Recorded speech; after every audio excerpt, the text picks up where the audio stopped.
کہتے ہیں جی کہ آج کل کے کچھ مولوی ہے وہ کہتے ہیں کہ مولوی صاحبان صرف نماز، روزہ، زکوٰۃ، حج کو لے کے بیٹھے ہوئے ہیں اور مسائل کے بارے میں نہیں دخل۔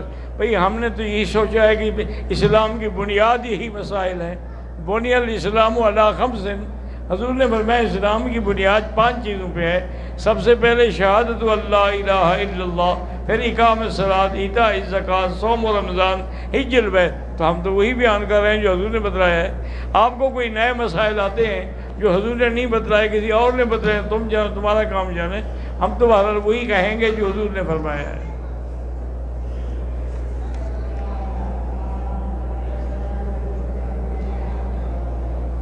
اگر کوئی آدمی عمرے کے لیے آیا ہے اور اب زیارت کرنے کے لیے طائف جاتا ہے تو طائف میقات ہے، واپسی بھی احرام باندھنا ہوگا۔